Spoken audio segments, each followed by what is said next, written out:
Bulletin లో breaking news చూస్తున్నాం. చెన్నైలో నిన్న రాత్రి పెను ప్రమాదం తప్పింది. చెన్నై మెట్రో రైలు ఫేజ్ 2 కారిడార్ కింద 3.15 కిలోమీటర్ల ఫ్లైఓవర్ నిర్మాణం పనులు జరుగుతున్నాయి. ఈ క్రమంలోనే మనపక్కంలోని ఎల్ఎన్టీ ప్రధాన కార్యాలయ ప్రధాన ద్వారం దగ్గర వారం క్రితం నిర్మించిన 2 గిడ్డర్లు ఊహించని విధంగా కూలిపోయాయి. అదే సమయంలో రోడ్డుపై వెళ్తున్న ఓ బైకర్పై గిడ్డర్లు పడి మృతి చెందినట్టు సమాచారం. అయితే ప్రమాద సమయంలో రోడ్డుపై రద్దీ లేకపోవడంతో పెను ప్రమాదం తప్పినట్టయింది. సమాచారం అందిన వెంటనే ఘటనా స్థలానికి చేరుకున్న రెస్క్యూ టీం యుద్ధ ప్రాతిపాదికన శిథిలాలను తొలగించింది. కూలిపోవడానికి గల కారణాలపై దర్యాప్తు ప్రారంభించినట్టు చెన్నై మెట్రో రైలు సంస్థ తెలిపింది. ఒక బైకర్ మృతి చెందినట్టు విచారం వ్యక్తం చేసింది. మృతుడి కుటుంబానికి ప్రగాఢ సానుభూతి తెలిపింది. ఈ ఘటనపై లోతుగా విచారణ చేపట్టినట్టు వెల్లడించింది.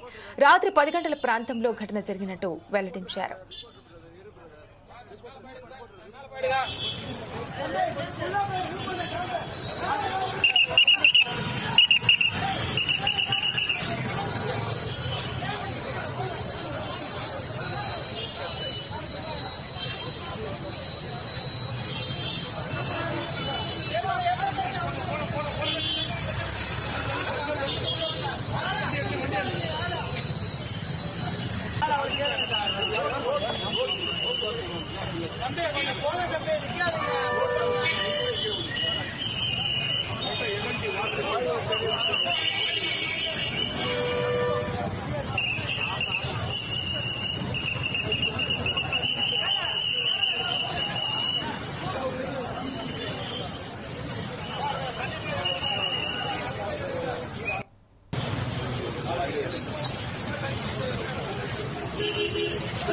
गेट लगा दी रे।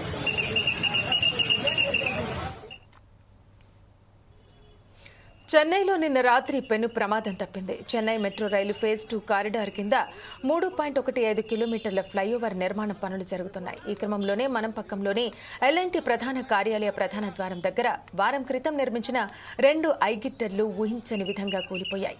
అదే సమయంలో రోడ్డుపై వెళ్తున్న ఓ బైకర్పై గిడ్డర్లు పడి మృతి చెందినట్టు సమాచారం. అయితే ఈ ప్రమాద సమయంలో రోడ్డుపై రద్దీ లేకపోవడంతో పెను ప్రమాదం తప్పినట్టయింది. ఇక సమాచారం అందిన వెంటనే ఘటనా స్థలానికి చేరుకున్న రెస్క్యూ టీం యుద్ధ ప్రాతిపాదికన శిథిలాలను తొలగించింది. కూలిపోవడానికి గల కారణాలపై దర్యాప్తు ప్రారంభించినట్టు చెన్నై మెట్రో రైలు సంస్థ తెలిపింది. ఒక బైకర్ మృతి చెందినట్టు విచారం వ్యక్తం చేసింది.